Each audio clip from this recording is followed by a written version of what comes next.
Tonight we're here at Verner Elementary School for the Mayor's Night Out. He's been kind enough to invite the council representative as well, and I hope that the public will come out to hear what the mayor has to say and to also voice their concerns or complaints, comments, suggestions, and we look forward to seeing everybody out here.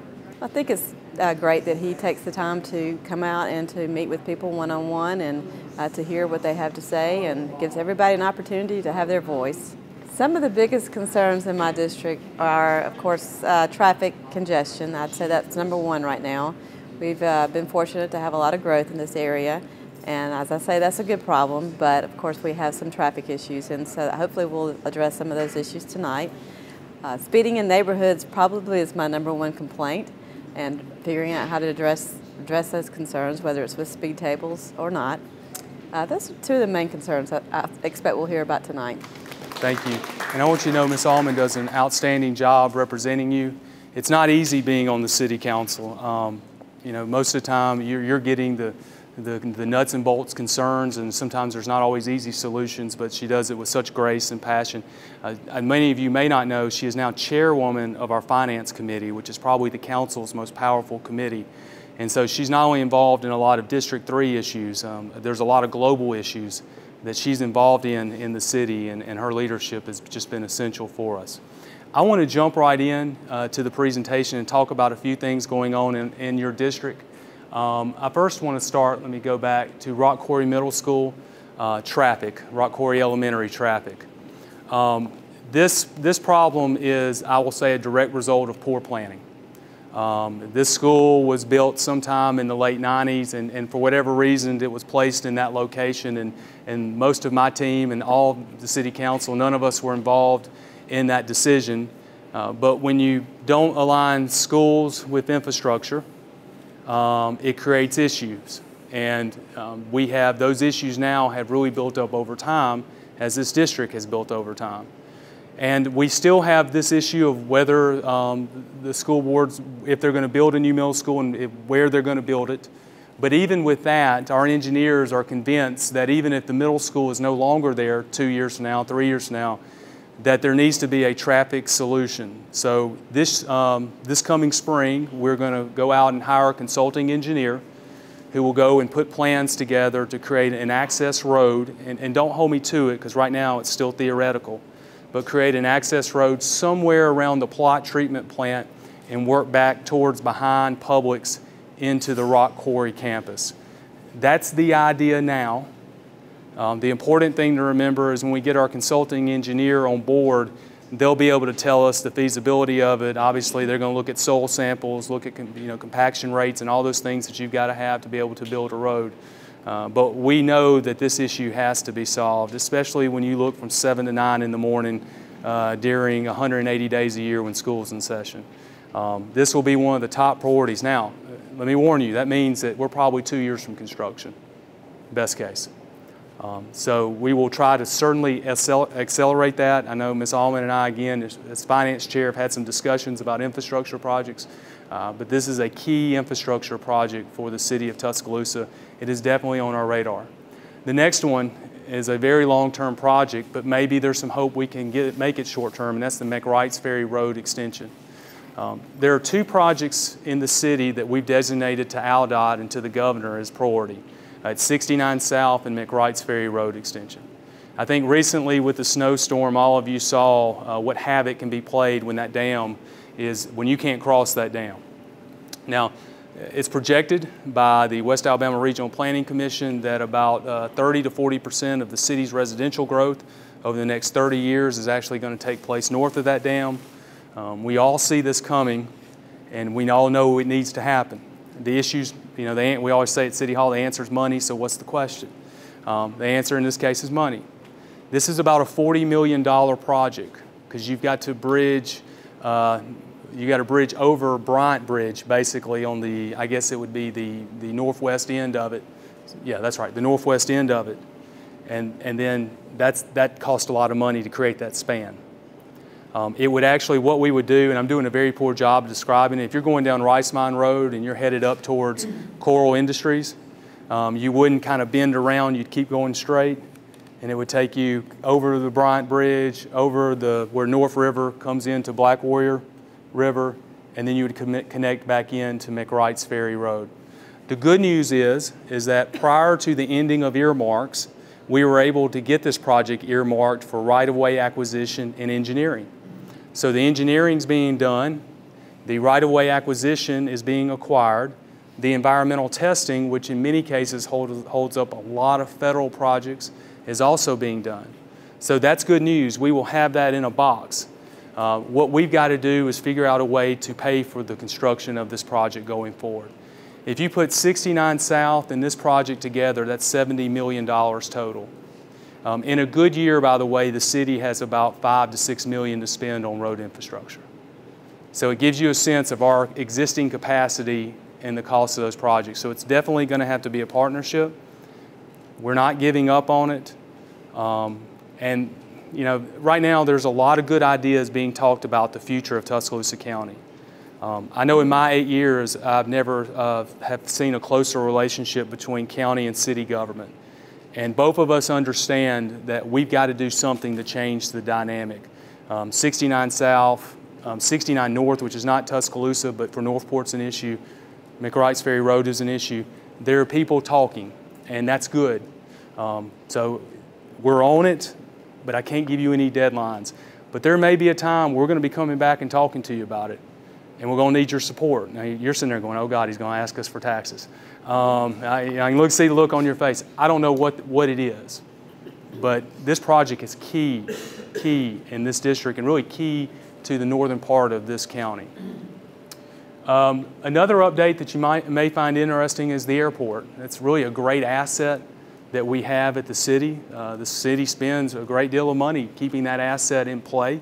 It's not much of a revenue generator, but one of the things that we believe we can do is go after more of the industrial development side of the airport.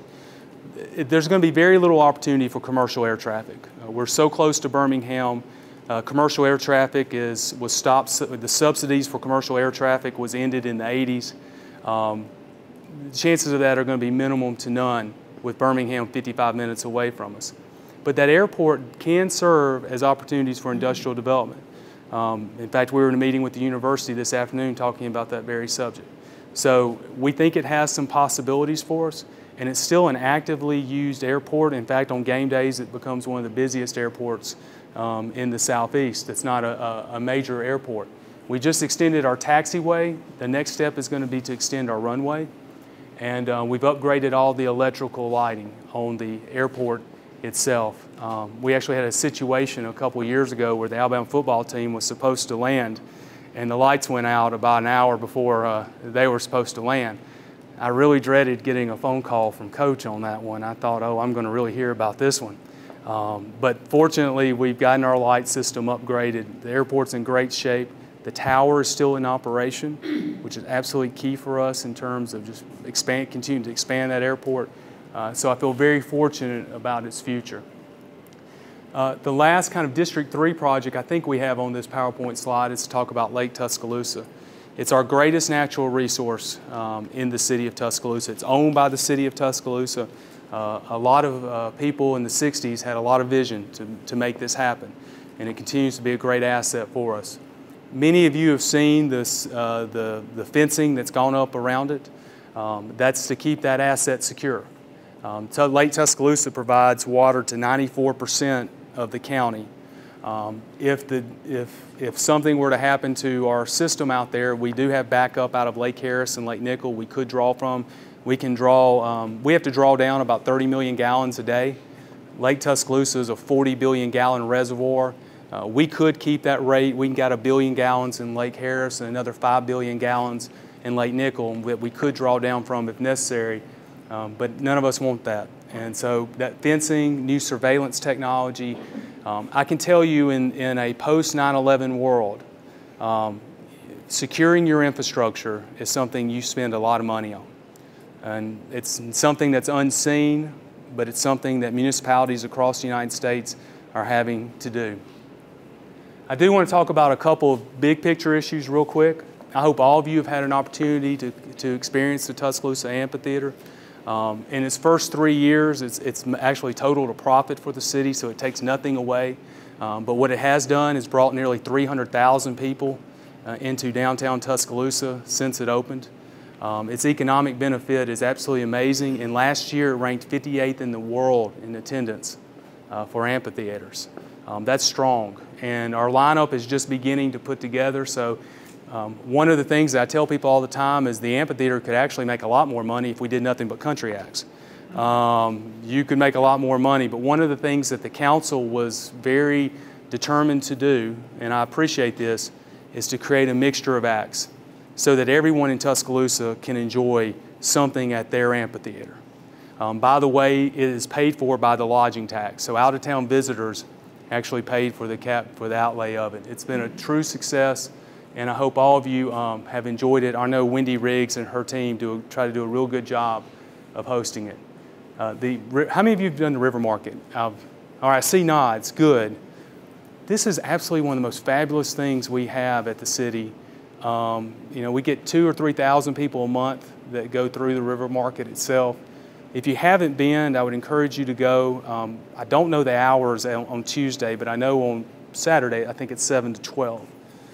I know when we go around 11, and there's still a lot of good stuff there. So I hope if you get a chance to go. We also rent it out at night. So if you're interested, please call 311 and they will be able to connect you to it. And speaking of 311, this has probably been the most successful customer service tools we've had at the city of Tuscaloosa. In 2013, we had 88,748 calls. When you call 311 and you tell us there's a pothole, immediately electronic work orders generated. It's forwarded out to the department forwards it out electronically to the crew. From that minute, we know how long it takes that crew to fill that pothole. Every Sunday night, I get sent a list of every open work order in the city. It's one of those things that we review at department head meetings, so everyone knows, you know, if you got 5 or 6 work orders out there, you know Walt's going to be calling about why do we have 5 or 6 work orders out there. And a lot of times it could be for good reason. You could have a piece of machinery break, or the temperature could be below 40 degrees, whatever. It's a good management tool for us. This is what you did in 2013. So your top 10 was requesting a new garbage cart. So you topped the list at that, wanting a recycling bin and repair a cart. So your first 3 are in environmental services department, and you can see through there, but potholes, that's kind of your top 10 list. TDOT, environmental services, they're generally the 2 top vote getters when it comes to 311. One other thing though I'd like to brag on is to look at the financial shape of our city. And a lot of times this doesn't really get talked about, but it's something I'm probably the most proud of at City Hall. Your city has one of the highest credit ratings of any municipality in the Southeast, and one of the highest definitely in Alabama. Our reserve funds are still over $30 million, and that's after having to spend tens of millions of dollars after April 27th. And by the way, we dealt with April 27th without borrowing a dime. I don't know how many municipalities in Alabama could have the financial wherewithal to be able to do that. Now, it's not easy. It doesn't mean it doesn't strain. But for most people, for those who were in the 87.5% of the city that were not impacted, I think you may have lost services for a week, even though we lost 20% of our fleet. Our staff does an amazing job, but your city is in very sound financial shape. And the other fact I like to point out is that Huntsville and Montgomery and Mobile and Hoover and Dothan, and the list goes on, they have 3 and 4 cents of sales tax. That's how cities, by the way, fund the majority of what we do is through sales tax. We're still at 2. And so we've been able to keep providing services at a high level and keep it at a low tax rate, which makes me proud. The first complaint we have is traffic before and when school is out at Rock Quarry. New development, the Falls, will add to traffic and 2-lane on a country road. We talked about the road at Rock Quarry coming off of Watermelon. I think that's going to have a positive impact. I know many of you are here on the rezoning itself. Tuesday night, the council annexed that property into R1. From that point, the city council has done a good job in my 12 years on the council, 8 as mayor and 4 as a member of the council. They're going to do a good job of looking at this from all angles. One of the things that I would encourage all of you to do, if you have a question or concern about that, obviously I know Ms. Allman is going to want to talk to you about it. But it's not only Ms. Allman, you need to talk to Councilman Tyner and all the city council members to make sure that they're abreast of the issues that you have concern with. I think one of the things that hopefully can happen is that there can be a continued dialogue with the petitioner on this to see if there are compromises or conditions or things that can be met. I don't know anything about this project except what I heard 15 minutes before I stepped up here. But I can assure you that issues of road and storm drainage and anything else are something that the council takes very seriously. It's my understanding too, it's already gone through Planning Commission, the rezoning. Tracy told me the date hasn't been set on the zoning hearing itself, so I would imagine it's going to be in the next 4 to 5 weeks if I were to guess. Somebody said, "What are you talking about?" The people who know about the rezoning know what I'm talking about. There's a piece of property, I believe, that's north and west of Greystone. I don't know how many tracts of property it is, but there's a look at putting a development in that area. And so they're about to go through a zoning hearing. This is regarding the new development, so it's basically the same question. And regarding traffic on Watermelon and Rice Mine, hopefully I've addressed that. Getting out of Greystone, turn lane left is dangerous. Because people in the curve, I'm sorry, I'm having trouble reading, it's too fast in the curve. With the new subdivision construction, it'll be a big truck rather than a car that will hit us. We may need to go look at, first of all, if that intersection needs signalization. That may be something that we can take a look at that I think we probably need to add to that. And again, we're going to go, if I don't call these out right, we'll let you raise your hand and ask questions. So we can do traffic congestion on Rice Mine Road, school overcrowding. I don't want to kick the can to the school board about the overcrowding issue. In my discussions with Dr. McKendrick and members of the board, I do know that they're very aware of what is going on in North Tuscaloosa. And I think they want to take a methodical approach of getting that ball rolling. My hope is that they will do that because obviously schools grow communities. And the stronger our schools are, the stronger our city is going to be. This wasn't asked, but I'll go ahead and put my 2 cents worth. There's going to be a tax referendum to renew an existing property tax that we already pay right now for our school system. If that tax is not renewed for our schools, they lose. The low estimate I've heard is 18. The high estimate is over $20 million annually from their budget. That would cripple our city school system, and it ultimately would cripple our city as a whole. And I know that the school system is aware of that. I've been an elected official now for 12 years, and from my own personal experience, how things happen is in our case at the city of Tuscaloosa, there are 100 issues that hit you every time. Every month there's dozens of issues. It's important to stay involved, stay connected so those issues never get moved. So please stay involved on that issue. We've got a list of 5 questions, so let me go ahead and answer these questions. What is the city doing to form a task force to bring new businesses into Tuscaloosa? I don't know how many of you saw the Birmingham News article, but last year the city of Tuscaloosa actually led the state in economic development and bringing in new business. It's a combination of 2 things. Number one is the growth of the Mercedes and the University of Alabama have continued to be drivers for our local economy. That being said, I want to touch on commercial and industrial. On the commercial side, we're still missing some big boxes that I think everybody would want. I think if I said Kohl's, most of you would say, yeah, we probably need Kohl's. There's several other big boxes that are out there. We are working to get those. The shops at Legacy Park that should start going to construction this summer is going to bring in Bed Bath & Beyond. There's a few other retailers that we can't release yet, but they're definitely missing from our market, and they will make an immediate impact in terms of things that people are leaving Jefferson County to go shopping for. So that is good. On the industrial side, the manufacturing industrial side, city's been very focused in many respects, as we should, on the automotive. I mean, the fact that Mercedes now is producing the C-Class, and 15 they're going to produce a hybrid class. Those two alone have created 1,500 direct jobs, and the council has been part of that, and it'll create another 1,500 jobs in suppliers. But one of the things that the council and the county is aware of is we've got to pivot, and we've got to pivot to maybe not get away from the industrial side, but look at more knowledge-based and technology-based jobs, even if it's pivoting off the automotive side of it as well. We also have Walter Energy that's planning a big investment in Tuscaloosa County, and we're still picking up suppliers on the C-Class. Bolta, which is a company out in Nuremberg, Germany, they will start hiring pretty soon to hire 400 new employees, with most wage rates beginning about $55,000 to $60,000 a year in a new job.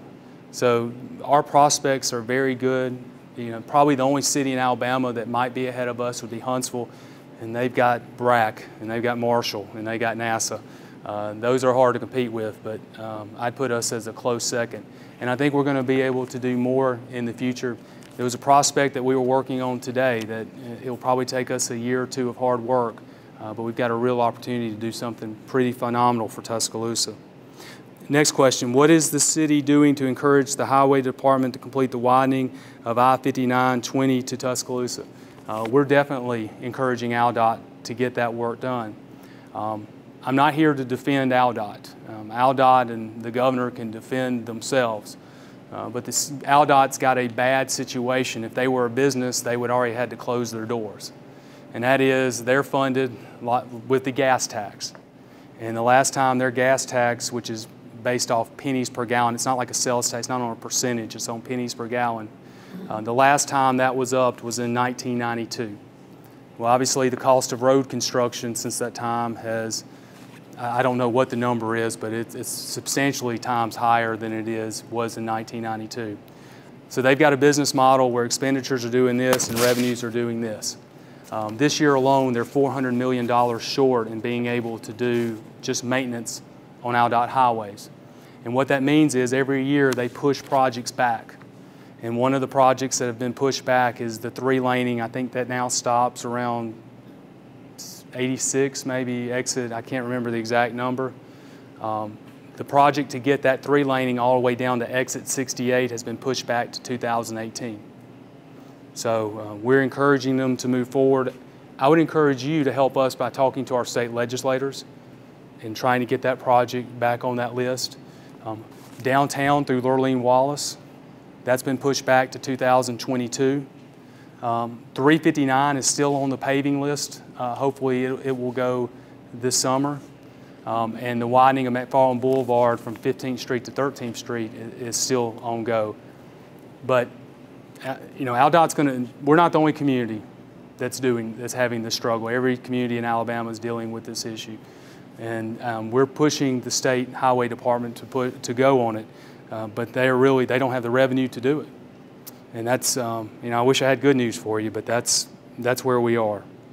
Number 3, too many condos in our city. The council has not done enough? Well, I don't think the issue is condos. I think the issue is actually apartments. And I see Bill Wright's here, and Bill, you don't know this, but this guy sacrificed a lot to head the mayor's task force on student rental housing.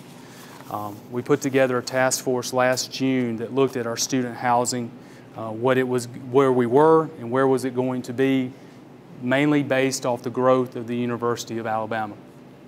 The results of the task force were that basically, and Bill, please interrupt me if I'm wrong, by the end of 2015, we could have as many as 3,000 more beds than what the market could have. The City Council in recent months has enacted a series of recommendations that we believe is going to slow down the amount of mega sites that you see. And I think that's going to really have a positive impact. I will say this, I think we waited too long in making those recommendations. And that's my responsibility, and I take the full blame for that. But the fact of the matter is that number one, the city just can't wave a magic wand and change people's zoning. It takes legal fact and legal precedent. And so the city had to go through this process. Number two, and if you got I hate to bore you, but I'd like to give you some context or history. Before the tornado, we were probably on the verge of being overbuilt. April 27th happens, and we have nearly 2,500 families that are displaced. Now, out of the 2,500 families that were displaced, we found housing for all but about 2, and we brought in 2 FEMA trailers. So after the tornado, our housing market was back to even, still with the university growing. In 2012, the City Council got a study that showed that we needed 1,200 bedrooms to meet the growth on the student side. And so, a year before we enacted the mayor's task force, we were right in line. The market conditions, based off all data that we had, showed that we were where we need to be. In addition, you had one development, the one that was where Hobby Lobby and Tuesday Morning was, that was going to be student apartments that was going to eat up most of that demand. So from our standpoint, and my fault, naively, we felt, well, that will end it. No one's going to loan anybody any more money. The market will take care of itself. That's what you hear, right? Capitalism. Government shouldn't get involved in the free market side of it. It will take care of itself. Well, we didn't understand that people were looking more at private equity than they were at banks. In other words, people who had money who used to put that in a bank and get 5% interest or 6% interest, they're getting 0.25% interest. So, I don't know what it's like, by the way, to have that life, but they were then taking those dollars and investing in real estate because they believed that the rate of return was higher. And so what you saw was all of a sudden, overnight, within just a few months, bam, bam, bam, bam. And I think for us at the City Council to see this happen in just 3 or 4 months set off the alarm bells that put in place the task force that's now put in the recommendations. Here's the good news. If the university continues to grow, and we believe it should, we will come out of this it'll be harmless. And in fact, what will happen in 5 or 6 years, people are going to be demanding the city lift these onerous restrictions that is holding the free market back. So I think the council acted only when it could, but it was a very difficult and complicated situation. And it's one that we're going to have to continue to adjust. And I'm hopeful, I know Bill, I'm just going to give Bill more work, but I'm hopeful in 6 months the Student Rental Housing Task Force will reconvene, take a look, what's happened, what's not happening, what calibration do we need to make on it, and go forward. I apologize for being so long-winded on this. Number 4, too many wires and large signs across our city. The city has a sign ordinance that I think if you look at our recovery zone, you can see its impact, and signs are reducing. People who had signs before the city adopted the sign ordinance back a few years ago, they're grandfathered. But if a sign is removed, they then have to come into the sign ordinance, which is reducing the square footage on those. I agree on the wires. The problem is that it's so expensive to do that. After the tornado, we did a study to see, hey, could there be federal funds that could potentially pay for us to bury lines across Tuscaloosa, and the number was in the hundreds and millions of dollars. To bury power lines, it breaks my heart when I go down Lurley and Wallace or I go home. I live in District 3 too, by the way. I live in this district. And I see those large power lines and telephone lines and everything else, but you just can't afford it, and they're not going to pay for it. They'll say, we'll do it if you pay for it, city. And there's no way. We are trying to do, on projects that we have, we are burying more and more lines. But right now, the city could not afford to do that. Number 5, what is the city doing about the filling station damaged in the tornado on the corner of McFarland and 15th Street? It needs to be torn down. I agree. The city, actually AlDOT, who's doing the project, the city's funding 20% of that $8.9 million project. AlDOT has taken right of possession, but they're still in court. And so until the due process hearing is complete, that station will stand there. But it is coming down once the due process is complete, and turn lanes will be put mostly in the area where you see that. That's one of the worst traffic situations in Alabama, and I'm glad we were able to get that project going after the tornado. Next question, or next person asked questions. Spillway, explanation point, only access. I agree with you. And getting back earlier, hopefully the McWright's Ferry Road project will gain some momentum from our state and federal partners, because I know the City Council wants to be a part of that. I wish we didn't have to spend your tax dollars on picking up other people's garbage. And I wish we had a way we could just see it when it happens, but we only have 300 police officers, so you can't be there all the time. But we will certainly get out there. If there's garbage, we'll get out there and pick it up. If you see that, by the way, I know we keep saying call 311. We actually have a dedicated crew at the city that all they do is pick up litter, which is, again, a shame your tax dollars have to go to that. But we'll get out there in the same day normally, unless there's something going on, and get the garbage. The next one's a very good point. Recycling glass, why not? We have not done it. We've not seen a reason in the last 8 years to do it for a couple of reasons. Number one is that the technology has not gotten to the point of being able to safely transport the glass with the staff that we have on hand. Number two is the economics was that we would even have to take the glass to Atlanta, because it was the only wholesaler that would buy the glass. Right now, the other things that we recycle actually go to, we actually create a revenue stream of about $200,000 a year off of recycling today, but we're able to do that with local distributors. Glass, there are no local distributors. We have to go to Atlanta. So, but recently, we've applied for a grant, I never thought I'd utter the word glass crusher, but we're looking at getting an ADM grant, and we feel very good about it, to create a glass crusher that will take your glass. They'll go back to our recycling center on Tuscaloosa, and then the glass crusher actually turns it into, you can hold it. I mean, and you can color it. We're going to use it as mulch at the city, so we don't have to buy any more mulch. It just saves us money. We may even, for schools, you can actually use it on playgrounds. So technology has gotten to a point now where we think there's a reason for us to go after glass. A lot's going to depend. This machine is over $100,000.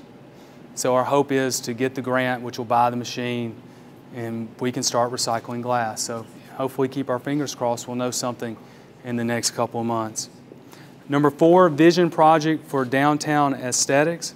I know in 8 years, downtown has improved tremendously. We are actually, last Friday, we had a discussion with several staff members about looking at this very thing. Some of our infrastructure is actually aging a little bit from where we've improved it. And so we definitely want to look into that. But our downtown has come light years. And we're very proud of that. But we still want to continue to make sure that we improve it. And the last is the water condition in Black Warrior River. I don't know exactly what that means. I mean, I know that we have the triathlon, we test the water. So, but I will definitely, if afterwards somebody wants to come up to me and talk to me more about it, I'll try to figure exactly what that is and address it. Will it ever be a sporting event like boxing or MMA at the amphitheater? We had boxing the first year. We had Deontay Wilder, and it was a pretty successful event. We keep the amp open to those types of events, and we certainly would be open to it. We've never closed the door on anything like that. I will say this, we will probably have our ice skating in December at the amphitheater, if the council gives us permission. We've outgrown our site, and the amphitheater gives you better seating, it'll be better all the way around, so that'll be pretty neat. When I was a council member in District 6, we had a lot of issues with traffic, still do, on Hargrove Road. And nearly every rezoning that came up, traffic became the issue. They rarely passed. And the council does take that into consideration. I can't remember the date, but that Tuesday morning storm, I think, showed everybody, when that dam closes, it creates havoc. In fact, I know it was hard on all of you here, but we've been talking about this as a city for 8 years. It's not like we just started talking about this. We started back in 2006 with Congressman Backus when he represented the district. Sometimes it takes something happening for everybody to go, oh, Walt, City Council, y'all right. We do need to address that. And that's why I think we may get this going faster than we initially anticipated. I'm hopeful McWrights Ferry Road can get going quicker, but it's still going to be best case, 7 to 10 years before it's complete. And you make a very valid point, and I think that point is going to be heard more and more from the council going forward because of the tremendous growth. There's no doubt when you look at the city and you look at residential growth, North Tuscaloosa by and far is leading the east, south, and west areas. And I think that's the issue that you mean is going to be brought under consideration by the council. The city is going to be upgrading its comprehensive plan, and part of that's going to play a large role in those types of rezoning, especially across the dam itself. Emergency services is absolutely another thing that is reviewed through the zoning process, so that's something to think about for us as well. The signalization is something that I think we need to take a look at. The city doesn't arbitrarily put up signals. We have a municipal uniform traffic code that dictates signalization. That's done for good reason, because you don't want politicians like me just saying, I'll go put up a traffic signal there, because it might do more harm than good. But if it warrants that, I can tell you that the city council has never not funded it. So I think we can have engineering go up there and look at it. Another idea from a person who couldn't come today, but they emailed me, they were talking about the left turn going on the Bryant Bridge from Rice Mine, that maybe if that left turn was extended in the morning time, that it might clear a lot more traffic out. So we're going to take a look at that as well with signalization. One of the things, and I'm just going to admit it, one of the things that everybody says, well, a city should do its infrastructure and everything would fall behind it. And in a perfect world where you had endless pots of money, a city could do that. But the reality is you have X amount of resources and you always have more needs that those resources will never be able to meet. So you have situations, you're facing. You have these great neighborhoods coming up on a 2-lane road, and we're having to play reaction to it. I wish it wasn't that way. I really do. That being said, I promise you that your concerns are going to be met. I can't meet them tomorrow, but it is going to be a strategic focus of ours. Recycling is very good for our city. Number one, about 3 years worth of landfill space happened because of the tornado. To expand our landfill could be tens of millions, potentially over $100 million. So the more we recycle, the more we get to put off. And it won't be my problem in 2030. But I still will be here and I'll still be a taxpayer, and I don't want to have to pay double my rates because we got to expand our landfill. So recycling is good. Right now, we only have about 20% of our homes participating in recycling. The Eastern Parkway, Eastern Bypass, it is currently going through an environmental testing document. They do have money to begin the first phase of that project. I think they're dividing it in phases. That project, you're probably looking, if everything goes well with the environmental document, you're probably looking at 16 or 17. What will happen though, and this is not just Tuscaloosa, every major ALDOT project, once the environmental document is complete, ALDOT is then sued. So you'll have another year of litigation, and I'm not jumping into that fight. I'm just saying that's what will happen. So year 17 or 18 from that project being able to begin.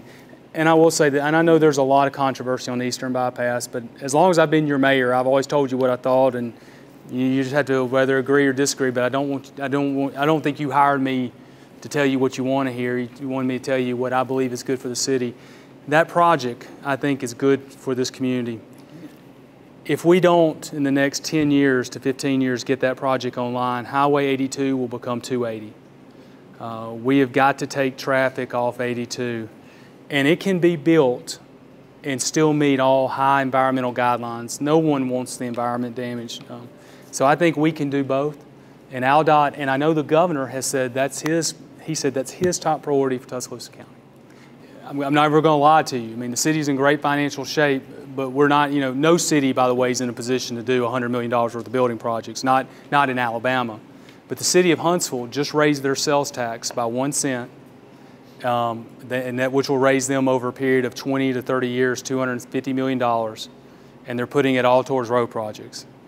And I think all of us here, all of us mayors across the state looked at that and said, we need to go back and begin having these discussions with people. And another thing I want to share with you is that you can go to Tuscaloosa.com and look at every check the city writes.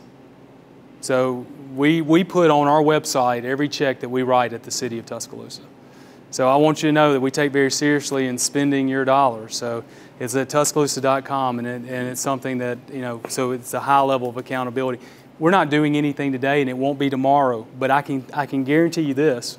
In the next 2 to 3 years, there's about to be some discussions because some taxes are about to end.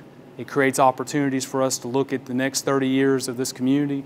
And if we don't get 69 South solved, if we don't get McWright's Ferry Road solved, and if Northport doesn't get 69 North for them solved, our community will suffocate because we will not be able to continue our economic expansion.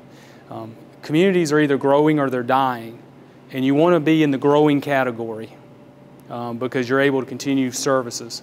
So that's going to be a discussion, and I hope you will participate in it. If you go home tonight and think, man, I wish I'd said that to Walt, email me. My email address is mayor@Tuscaloosa.com. I answer my own email. So here's the other thing we're seeing.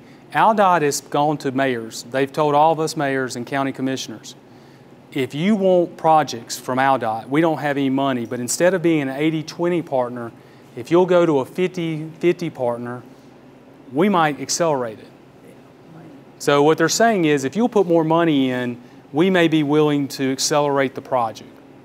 And I don't, that's Tommy Battle in Huntsville. The mayor up there was able, and his city council, be able to do that. I'm not going to lie to you. When I see that, I go, if we don't get McWright's Ferry Road and 69 South solved as a community, it will eventually strangle this community's growth. And I want my daughter, who's 12 almost, I want her to be in a position 10 years from now, hopefully, when she graduates college, Miss Curtis, to can stay here if she wants to stay here. And if we don't solve those problems, we will lose that dynamic. Thank you. I want to thank all of you for letting me work for you. It's an honor to serve you as mayor.